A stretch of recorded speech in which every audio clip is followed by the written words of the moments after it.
Hi, Maria here from Maria Unleashed. Welcome back to the podcast. This is going to be my last episode from Spain, which is why I decided to make it a little bit more around the topic Spain, moving to Spain, living in Spain, what's going on. So I'm going to debunk a few street tales, or I don't know, maybe it's just like this typical, you have an idea in your head what's it going to be like, and then most people, confuse that with the reality. And then also a lot of things have changed, which I'm also going to address in this episode. And I'm also going to talk about this belief of, hey, you just have to risk it all and everything's gonna work out. And why I believe that's not true. But yeah, let's dive in. So yeah, last couple of days here in Spain, I'm a little bit sad. But I'm going to go back home, see my family and friends, which is always very exciting. But yeah, it's weird. I've been living this type of lifestyle for almost 15 years now. So it's crazy. And I remember when I started, when I was 4 years in, so, still in the beginning, that was down in Cape Town. And I remember a friend of mine, he at that point he was already in for 11 years or 12 years of traveling, and he was like, okay, fuck it, I'm done. Like, I love it, but I'm done. And I remember I couldn't believe it. I was like, what, are you crazy? Why would you want to leave this lifestyle behind? And back in the day I couldn't really understand or resonate. I'm like, what, are you crazy? This is the biggest fun I ever had. And now, and funny enough, I'm now around his age, back then, and now I'm starting to get it. So it is all fun and games, and it is a lot of fun, and I love it. Otherwise, I wouldn't be doing it. But it also comes with a lot of challenges. And it's funny because 15 years ago or 10 years ago, it was already tricky, and especially if you want to move somewhere and really, register yourself, starting a business and opening a bank account and all of that stuff, it was already extremely difficult. And I always believed, okay, that's gonna get easier at some point, right? No, it's still the same bullshit, and it's even more complicated nowadays. And it's crazy.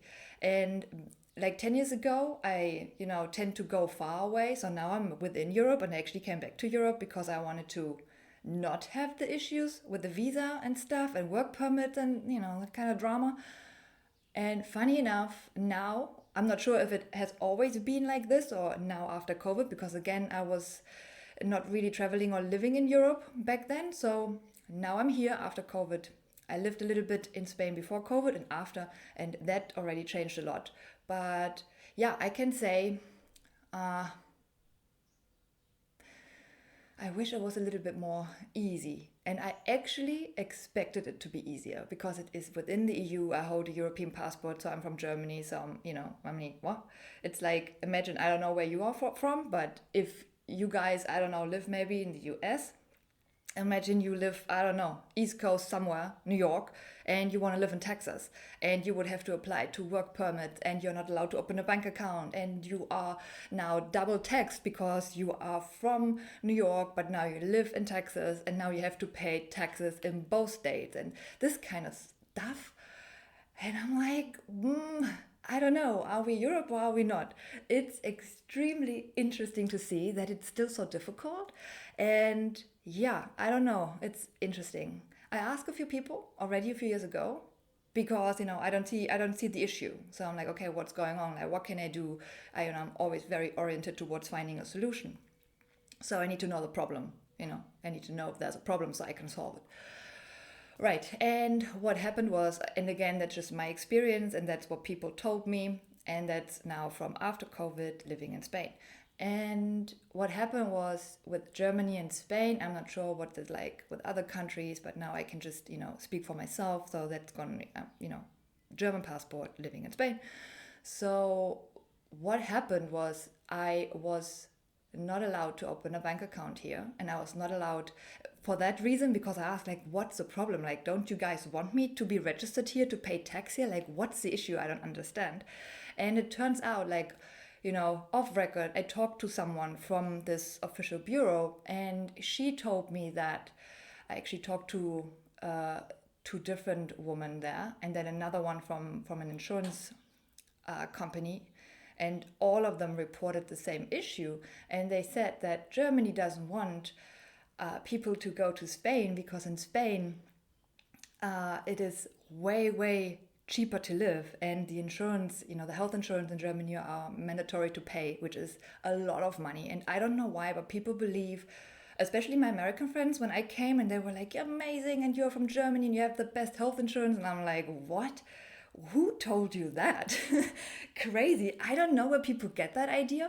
I mean, yeah, if you compare it to, I don't know, some bushland in Africa, maybe, but if you compare it to other first world countries and their policy and, just comparing the value and the money you pay, I would say no, Germany is behind, to say the least. But again, that's just my experience.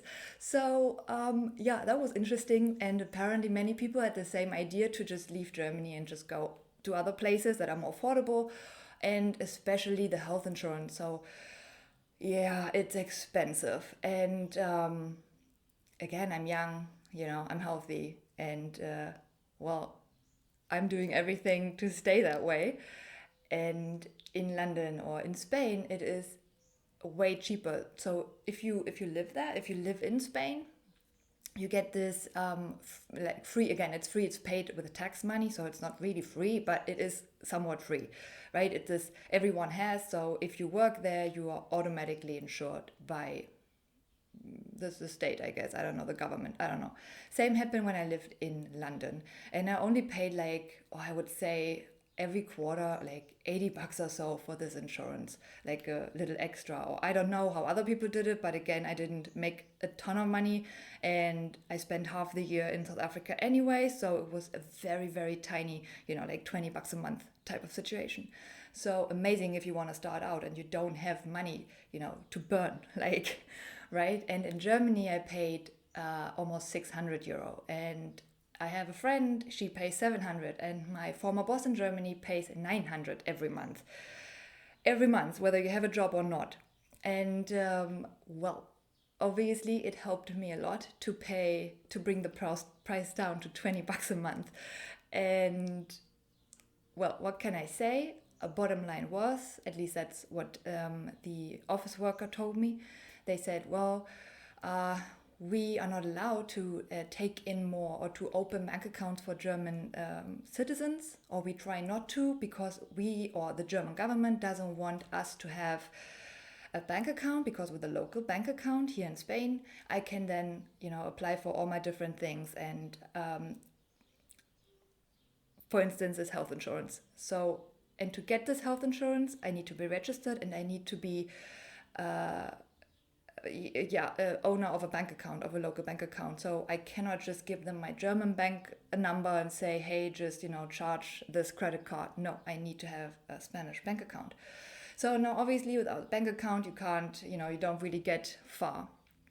And now that creates a lot of issues. And now also in the other bureau where I had to register just to be there, so that's a NIN number, and in London it was called the NIN, National Insurance Number. So this kind of unique number you get as a foreigner. And that's also now harder to get, because again, it looks like, that's what people told me, that apparently they are asked not to take on too many more Germans, or I don't know if it's just Germany or other countries as well. But that was interesting. Very interesting. And that made my life a lot harder, and everything took so long. So just being registered there and finally having my paper. But then the bank account, again, a whole other story. And then, with the local insurance, for instance, that doesn't work. So now I'm back on a private one. But again, it's a French one, actually, which works very well, and it's cheap and it's fine. But yeah, this kind of stuff happened, and I'm like, oh my God, why do you want to make it so hard for people? And why, instead of, telling other countries to not take the Germans in, why isn't Germany just figuring it out, right? If everything was so amazing, I would like to stay there. I would like to open my company there again. But because it's also very complicated in Germany, very expensive, I decided to leave. And I decided that very early on. So the very first time I left was when I was 21. Like after school, that doesn't count. And then again when I was 21. And I came back, I was back headhunted there, and then realized very quickly, okay, I wanted to quit immediately. I stayed anyway, but again, I knew, okay, I know that's not it. Let's find a new place to live. And because I didn't want to travel across continents anymore, because I wanted to be closer to my family, I decided to stay within Europe because I believe it's gonna be easy. Turns out it's actually not anymore. And now I'm here on the mainland. So I used to live in Mallorca because I'm a huge island fan. And well, a year and a half ago, I decided to check out the mainland as well. And I traveled from over the ferry. So I took the ferry to Valencia, and then Valencia, we just crossed Spain and ended up on the west coast, which is beautiful. It's a beautiful place, and especially in winter and spring. So right now it's just gorgeous. It's beautiful. But it also comes with a lot of challenges. So I actually believe Mallorca was getting like very difficult to live, finding a housing. It's just like it's probably the same everywhere. Same in Berlin. Like now, again, we are flying back in a couple of days, and we still have no idea where we can live in Berlin because there's nothing literally available that is somewhat affordable. It's crazy. So I don't know where you all live, but yeah, let me know if that's the same where you are at. Like we are talking prices have doubled, if not tripled. But again, same in Spain. It's crazy. And again, I knew the situation because I was looking at tiny houses and buying land. So I knew the prices.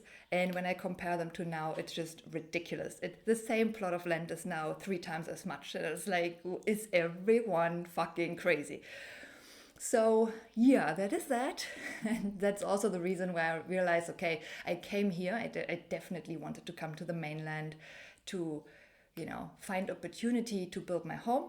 Maybe not my forever home, but my home for the next years. So because I'm like really getting tired of just traveling around and every 6 months. So that's the situation here now. We are actually on a contract, and that only lasts 6 months. So that is like rent for 6 months, and then we have to pack everything up, make space for the tourists that come, and then we are allowed to maybe move back in. But then you also always have to renegotiate the price and stuff like that. And because I don't have family in Spain, I can't just leave my belongings somewhere. So I'm always forced to take everything with me. So now I actually, for me, it's like a lot of luggage because I like to just, have my rucksack or have a small little cabin bag. And that's usually how I, spend months out somewhere. And now I have a big, like a big suitcase and a small cabin bag and a rucksack. And for me, that's a lot. And that also contains like stuff for the kitchen and bathroom and towels and beach towels and, my sports gear, my podcast gear, all of that. So yeah, again, I used to, like when the last time I had to move out, I left everything in my car and then parked the car in a safe spot, which is risky to say the least, but I didn't have another choice. So, and now it's getting more and more complicated, and I'm really, I'm just fed up with all of it because I just want like one base, right, where I have all my stuff, and I don't even have a lot, but I just want one place and everything is there, and if I want to travel, I travel, I come back and everything is still there. Oh my gosh, hopefully someday. My God. Anyway, so when people ask me now, hey, is it worth coming to Spain? I would say it depends on what you're looking for. It depends what you want. It depends what you expect. I recorded an exclusive Patreon podcast all around, is it still worth coming and living in Spain? So if you want more details on that, or like, that is just 1 hour of just answering questions, head over to Patreon/Maria Unleashed and unlock all exclusive content there if you like. But yeah, again, it really depends what you want. It depends where you want to live, because the coastal areas are obviously very expensive. It's very, very touristy. So for me, for instance, I have never experienced anything like this. Like I knew it from Cape Town, you have a season and you gotta come before, the tourist season starts. So just to secure your, I don't know, apartment or room, something like that.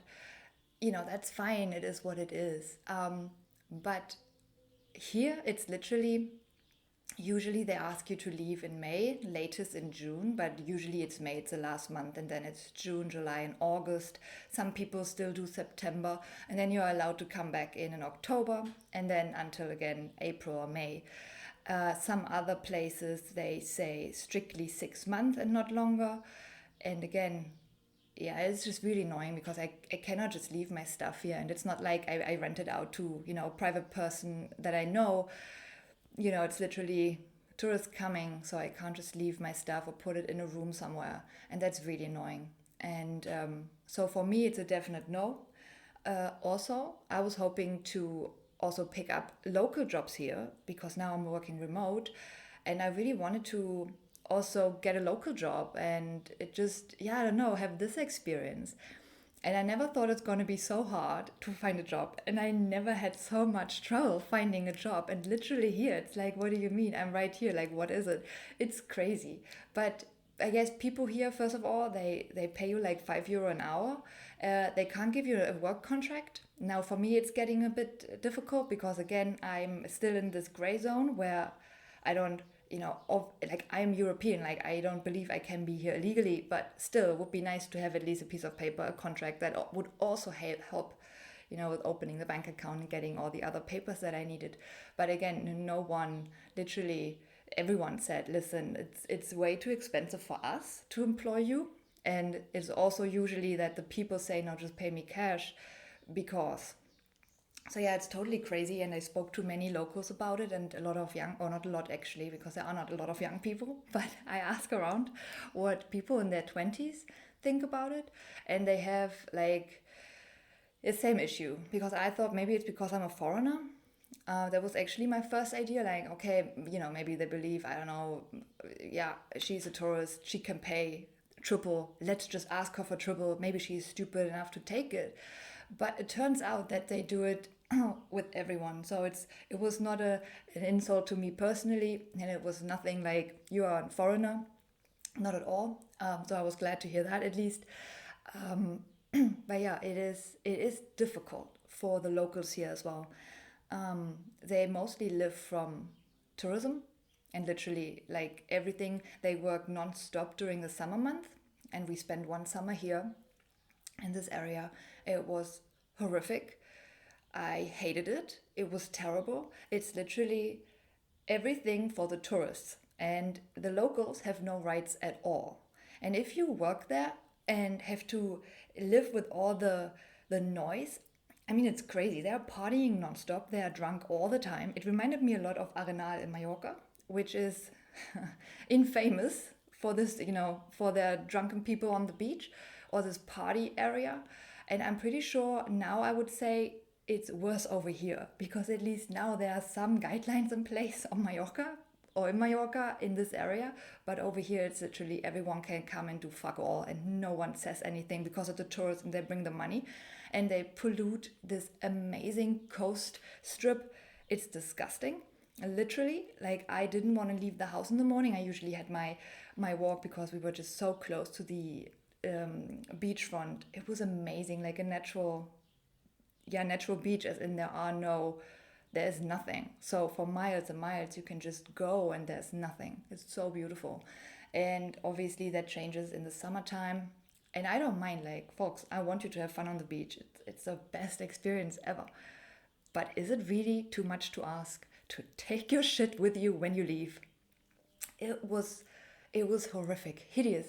And it made me so sad. And I realized, no, I can't live like this. And it makes me sick to my stomach to see this. And literally, so we live in a very typical old school fisher town. White houses everywhere. So that's pretty common over here. So literally you walk out and you can't open your eyes because everything is just so bright. I'm like, why is everything so white? Can't we have it in off-white? I don't know. For some reason, it must be the shiny white that's reflecting. I get it for the heat, but still, like, I lived again in many other places as well, and we also handled it, pretty well, and we didn't have to have a shiny bright white. So yeah, I don't know what that is all about. Couldn't figure that out, not yet. But it's very pretty, for sure, very pretty. And then different barrios have like different colors. very cute, and it's blue for the fisherman. So it's very, very cute, very traditional. The tiniest streets, you guys. And now the problem is the cars are getting too big. So that is actually something they, I believe, should change. Just leave the cars outside. I mean, the village is so small, you guys. I mean, really, we can just walk a few meters here. It's fine. But no, everyone had to drive everywhere with the big fat cars. We had one incident where the emergency couldn't pass because they couldn't fit through because the cars parked against the houses were literally like blocking everything and shit like that. And then again, tourists come, and I observed that, and I'm like, okay, I always believed German tourists are the worst. No, they are not. They're all the same, no matter the nationality. So that's what we realized over here. And it's just, yeah, it's crazy. These beautiful little streets and houses, and old school houses as well. So it looked very cute. Every day, every morning, a cleaning crew had to come through, and like a fire engine, getting the hose out and rinse down the street and the walls of the houses, because people were just peeing and puking against them, and it was disgusting, literally like a fucking madhouse. And every day the same. And I'm like, are you serious right now? We are like, what is going on? Can we maybe all like, I don't know, do you really have to pee against someone else's property every night? Really? Shit. And then they use very heavy cleaners for that, and they stink. It's disgusting. And then, they rinse it down into the water system and shit like that. And it's like, what is everyone doing? And sometimes I'm not even surprised that, most of the stuff ends up in the river that leads, guess where? Directly in the ocean. So it's like, you guys are all crazy. Don't you want to live there? Don't you want to lie there and like tan and enjoy? I don't know. It looked like they don't really think about it. But yeah, that was very interesting to see. And again, made me very sad. And then, we just, at some point, it's like, okay, you have to weigh up your options. And yes, it would have been amazing. Yes, it's a great area. It's beautiful. Like the nature here is stunning. But if everything is as complicated as it is now, and it looks like it's getting even more complicated, then I do not want to open my company here in Spain anymore. So that was the first revelation I had. I'm like, okay, then, then I go elsewhere. Okay, cool. Then not. I can only offer. And I went to the Ayuntamiento. I don't know what it is in English, but it's basically where you have to register yourself. And I went there 13 times, I believe, just in the first 3 months. And then, yeah, they sent you, just for some reason, they didn't want to give me my papers. And I'm like, just tell me what it is. But I don't know, man. I don't know. Maybe they're also not allowed to take in more foreigners or what. I have no idea. But tricky, very, very tricky. And then, I also had to face that and say, okay, do I really want to be here if, I'm literally fighting, against a wall, and if whatever it was or why, it's maybe not supposed to be. I don't know. Otherwise, it shouldn't be that hard. And especially not when I'm saying, hey, I'm coming here, I want to open my company, I want to give you my tax money. I don't know. I don't know. I don't get it. It's strange. And other than that, again, it's a housing situation. If you do have a house here that you can live in, it's, nice. And then I would personally just leave during the summer. Most people do it, most locals, they rent out to tourists and then they go on holiday and then they return. And that's usually the only source of income for them as well. Other people I talked to, for instance, they had 3 or 4 jobs, because these jobs, they again don't give you a contract. You never have a contract for the entire year unless you work in an office or in a bank. So these are options where you actually have contracts, but they're very limited, obviously. Like the bank had 4 employees, right? So that's it. So most people actually live from tourists and renting out their spaces to tourists. And yeah, and then it's just like, during the peak summertime, you work as a waiter, and in clubs and in bars and in restaurants, that kind of stuff. But then also in hostels and hotels. Yeah, and they had literally like 3 or 4 different gigs every day, where they go a few hours because that's all the hours they could get. And to make the money they needed, they had to take 4 different jobs. So it's crazy. And also the money they make here is like €900 a month. So And I mean, if you do have a house and if it's all paid off, and if you do make a little money, during the summer, that's probably all fine because the living costs here are still not as expensive. So just to give an example, like for coffee, like a really nice Spanish coffee, café con leche, they charged us 120, so that's a local price. We started, I believe, with like 180 or 150, and then because we lived there, and I was starting to talk to them, and they were so sweet and helped me find a place to live. And then at some point, we were down to the tourist rate for like 120 a coffee, 120 a beer.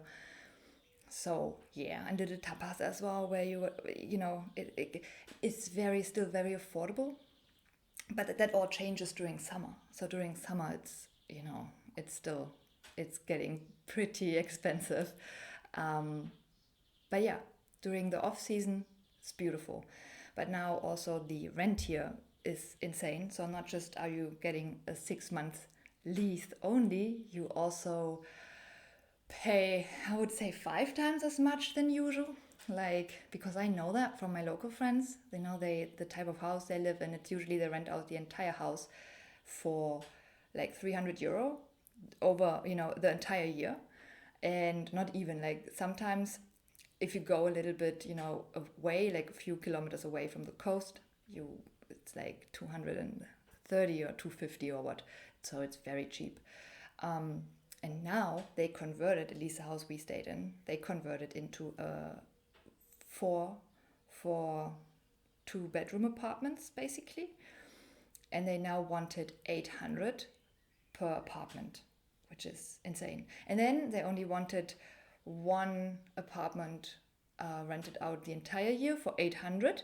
And then all the other 3 apartments, they basically rented out to, tourists for like 2,000 a week. So it's ridiculous.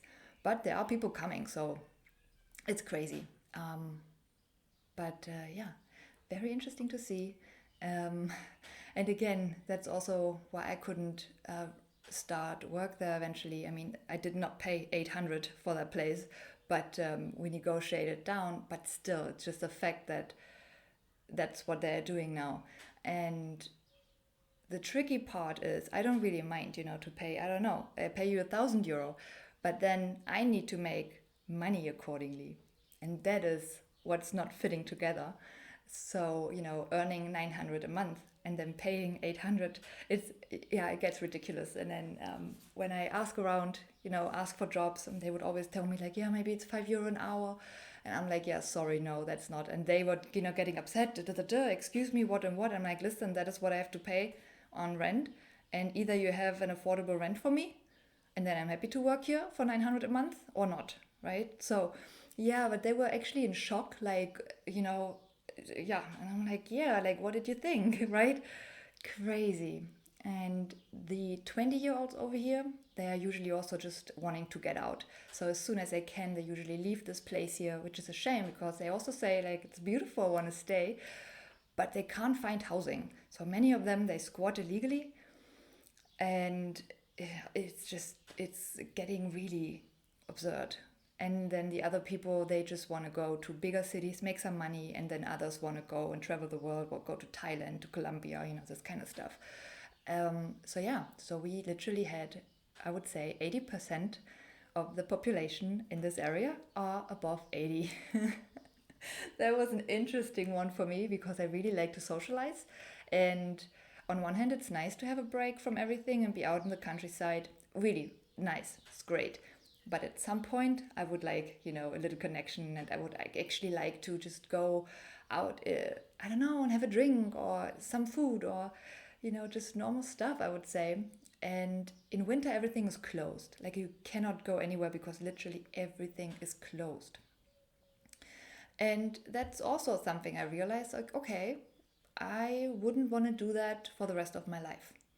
So yeah, another one, ticked off the box. I'm like, okay, and maybe not. And then also the connection here is difficult. So I would say it depends, what your plan is and what you want, and whether you want to be on the coast, inland. Inland, you have a lot of very, very cheap options. You can buy land, property very, very inexpensively. It's insane. but you are very far away from everything. And then also in the country, in the middle of the country, it's almost like a desert. It's insane. It reminded me a lot of Namibia. So I wouldn't want to live there. But yeah, over there it's very, very, very cheap, everything. Um, so yeah, I guess it depends what you want. And oh, now the sun is coming down. Ooh, okay, I'm playing hide and seek now with the sun. Um, yeah, is Spain beautiful? Absolutely. And especially now, winter and spring are my favorite seasons. Incredible, very beautiful. But yeah, maybe it's not the right place for me right now, which is again fine. And maybe everything changes. Maybe it will get easier to come here and start your business. But yeah, from what I can tell, and again, I talk to a lot of people in Barcelona, Mallorca, and Valencia, here on the west coast as well, and everyone reports the same and says, Maria, don't start your business here. Like, we did it, and we are actually regretting it now. And I'm like, okay, well, better. I want to rather know now than regret it later. So it's like, okay, a bit annoying because I was hoping to get my base somewhere here. Would have been amazing. But I guess it's going to be a different base then. Just as beautiful. Well, let's see. And the other thing I want to point out is actually two more things, like traveling light. That's another one people cannot believe when I tell them, well, I've been living off one suitcase for a year and a half. Yeah, it gets easy. Like, you actually realize when you travel like that, you realize how little you need, which for me, again, I like simplicity, and I also like to spend money on quality. So if you don't need a lot, you can then find very special pieces and, pay a good price for it as well without feeling bad or anything. So I prefer that. And what I also realized is you're never going to wear it. Like, from my previous job, I also had a lot of stuff. I really am saying stuff.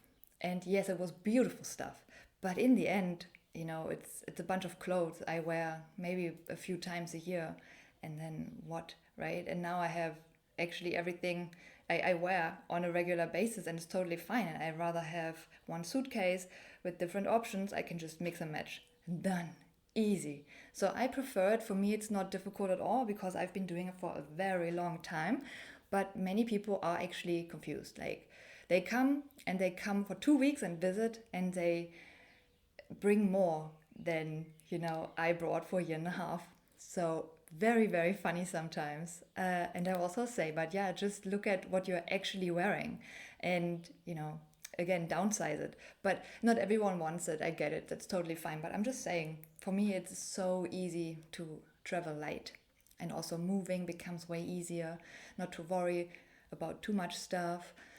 So yeah, that is for me at least. I have no problems with it at all. Again, it's if you know me from my skincare, Green Planet Cosmetics. So I also create my skincare true to this motto, just simplicity and luxury, and that's it. Let's make it easy and on point. So again, I'm a big fan of that. And yeah, the big thing I want to say is many people, I don't know, but I hear it very often that people say to other people who are like, oh, I want to go there. Let's say I have a dream. I want to go and have, let's take my example. Hey, I want to go to Spain, move there, live there, buy land, start my business there. Cool. Just risk everything, otherwise you're not going to give them. But if you risk everything is going to work out and fall into place. You will see. So this type of belief I hear a lot. But it's usually from people, I don't really know where that is coming from, to be honest. And yeah, it always upsets me a little bit because yes, you do have, you have to put in what you want to get out, for sure. And you have to risk a certain, amount of everything probably. And you don't know. Like, the important thing is you cannot foresee the future. You can hope for the best, but that's it, right?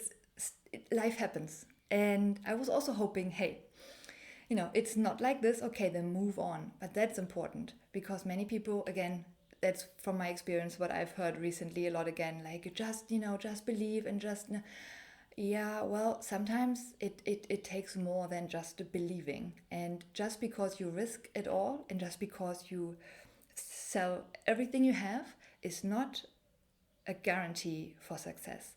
In my experience, it's actually often more timing that's way more important. And unfortunately, that's the one thing you cannot control. But that's, again, I'm talking from my experience. It's never because I've always been like this, right? Like here, I have never been to the mainland Spain. I didn't know anyone, nothing. I just booked my ferry, went over to Valencia, never been there before. And from there, I just like, on the go, pa pa pam, where do I go next? Figure it out. So I'm used to that because I do that all the time. For me, that's not a big one, right? And other people are like, what? What? And you just went there without knowing? But how?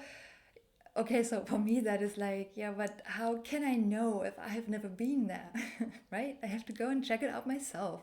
And even if I'm telling, my story, you just don't, take it for 100% because maybe you are completely different and maybe you love it over here. Maybe it's just perfect for you, right? So that is why I really needed to go and check it out myself. And I wanted to, kind of feel into it like, ooh, how does it fit?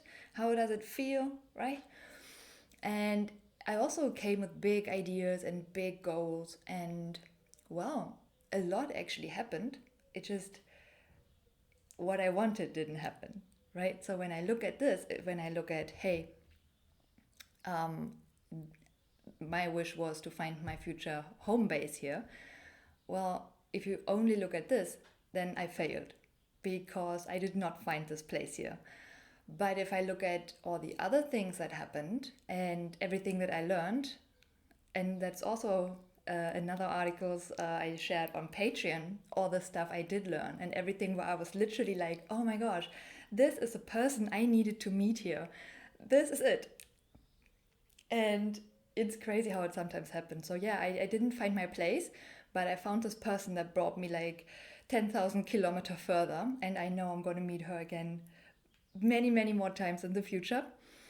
And yeah, if I look at it from the bigger picture and look at everything, then it was definitely not a failure and not a waste of time, but it surely sometimes did feel like a waste of time because again, I had this big dream and I'm very efficient, so I'm like go go go, right? I'm very focused, and if that doesn't happen, then I feel like, okay, I failed. Fuck, why am I here? Damn, I wasted my time. Damn, I should have done this and this and that. And that is the shittiest thing you can do. But I feel ya because I'm doing it myself. But it really helps to remind myself that, hey, wait a second, is that actually true? Yeah, again, if I look at only this one thing, yeah. But then what else happened? And what did I learn along the way? And again, I learned a lot. But you have to be willing to learn a lot. You have to be willing to really look at it and like, hey, actually, is that some like, do I still want this? Is it like desperation? Am I settling for less? Or is it actually not worth staying? So, and that is all the stuff I was just, tackling, oh my gosh, up and forth and back and forth. And I'm like, ah, oh, damn. It's just, yeah, it's not easy. Um, but yeah, so I'm just saying, just because you are giving everything up, selling everything and starting new, and that is very brave of you and you can be proud of yourself, but it's not a guarantee that it is going to work out the way you anticipated, right? It is going to work out eventually. At least in my case, it just never does in the order that I wanted to. So, but that's something I have to work on, to don't micromanage life too much. It's a shame though, because I have so great ideas. But let's see, usually life comes around and surprises me and takes me, to, I don't know, places I didn't even knew exist. So we shall see. I will keep you updated and posted. And maybe in a few years, I'm going to look back and say, and that's the reason why I did not find my property there. Because now I'm living in the Pacific. I don't know. Maybe. Let's see. But yeah.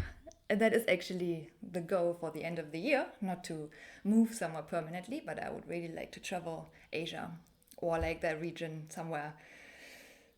Again, I have an idea. I'm not gonna tell yet. But again, I also don't want to get too excited and put too much emotions into it, because usually when I become too clingy, and then usually that is when life says like, yeah, fuck you. Ish. And I'm like crying. So now I'm giving it room again. That's a big one I learned traveling. Give life room to unfold, and magic happens. But it is not easy. Wow. It was very easy in South Africa actually, because people are just, I don't know, the whole energy there is completely different, and that made it very easy. If everyone is like that, it makes it easy to just like be. But when I'm going back to Germany now, I'm like already, I have to put my mind into, okay, don't get too upset, don't be too frustrated. But especially when I'm around a lot of German people, they're all, yeah, we are all fucking brainwashed. And now I already miss the Spanish and the South African mindset, where it's just like, they just really know how to enjoy life a little bit better than we do. And in Germany, it gets very much like you are like a machine. And now people are extremely frustrated on top of everything, very angry. So, yeah, I don't know how that's going to be like. But again, I'm going to keep you posted. Let's see. But it's very hard sometimes to not fall into that pattern, to not join in. So I do want to stay back from that. But again, it's not easy when you are surrounded by this all day, every day. But let's see, it's summer now, and give Berlin a little bit of sunshine, and it becomes a beautiful place. So yeah, I'm excited for that, for sure. But yeah, I guess I just wanted to say, just because your goal, your dream does not work out the way you wanted it to, maybe because you're supposed to live an even bigger dream or a complete different dream. I don't know. I'm just saying, don't give up. And I kind of have to wrap it up now, because I don't know what's happening, you guys. It's already at 8 p.m. or what? And the sun is still up, which is again beautiful. But I'm like, okay, I can do it. Yeah. Book your flight if you ever dreamt of, going traveling solo. Do it. Just do it. Don't give a shit about what other people say and how do you think and what do you think and how's it gonna be and what do you do if. I don't know what I always say. Listen, I'm gonna tell you when it happens, because I can tell you a million options now, and it's usually the million and first option that's gonna actually happen. So I'm like, what are we contemplating here? Don't listen, do your thing. If you feel, if your body wants to do it, let go and do it, and you're probably not gonna regret it. It's usually the stuff we don't do. And that's actually from every person I meet that's like beyond 80. That's actually what they say. They don't regret the stuff they did. They regret everything they didn't do. So don't regret it, but write your history. Yeah, so really don't let other people dictate how you should live and whatever. And yeah, sometimes, it doesn't work out the way you want it to, and it sucks completely. I feel you. But don't let it stop you. Keep going. I'm going to say that to you and to me right now. So, yeah, cool, guys. Much love from Spain. Again, a beautiful place if you're into it. And I will see you on the other side. Thanks for joining. And what can I say? Thank you guys for following along. Bye. I will see you in the next one.